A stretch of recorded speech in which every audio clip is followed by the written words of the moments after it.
मन्त्रकरा doctor Manik साहानो social media ओ खुक सित्रा सामानि ताई बुमुं तलाव खिगलाइमानि बागै केस रजाक तंमनि कांग्रेस नेता शाहजहान इस्लाम फियाबा पाइथाक जरा नखताले दाधाम खारि तंमनि यागुलो पाइथाक जरा सालका थाना ओ सारेन्डार रफाइका তিনি শাহজাহান ইসলাম আবুল ইয়াগলনো কক্টো থুনের বসকাঙ্গ ককসাই খনারকা এসডিপিও দেবপ্রসাদ রায় অ্যাকচুয়ালি গত 8/6/2025 আগরতলা শান্তিপাড়া ওইখানে একটি ঘটনা ঘটেছিল, সেটা আপনারাও প্রত্যক্ষ করেছিলেন।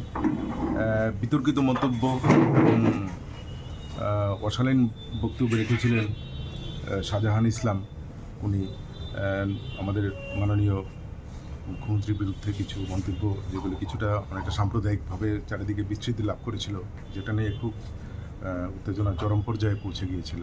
তো ফাইনালি আমরা কেস নিয়েছিলাম। ওই কেসে শাহজাহান ইসলামের ভাই খায়রুল আর তার বাবা ওরাও অ্যারেস্ট হয়েছে, কিন্তু শাহজাহান ইসলাম পলাতক ছিল।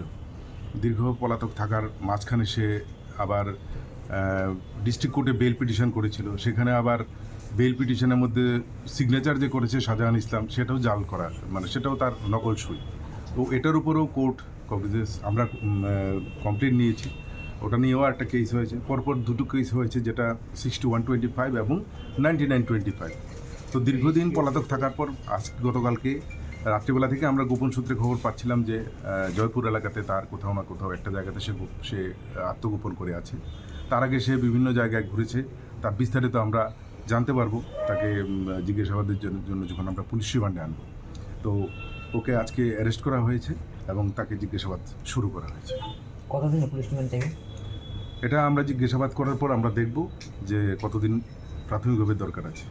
কি কি ধারা, মানে তার উপর? তার বিরুদ্ধে ধারা অনেকগুলি আছে, বিশেষ করে অ্যাটেম্প টু মার্ডার থেকে শুরু করে, মানে গ্রিভিয়াস হার্ট থেকে শুরু করে আরও অনেকগুলি ধারা আছে। কেস হওয়ার কতদিন পরে অ্যারেস্ট হলো? এই তো আপনারা দেখুন না, গত 9/6/25 কেস হয়েছিল, আর আজকে 5/1/25, সরি 26, মানে অলমোস্ট 6 মান্থ।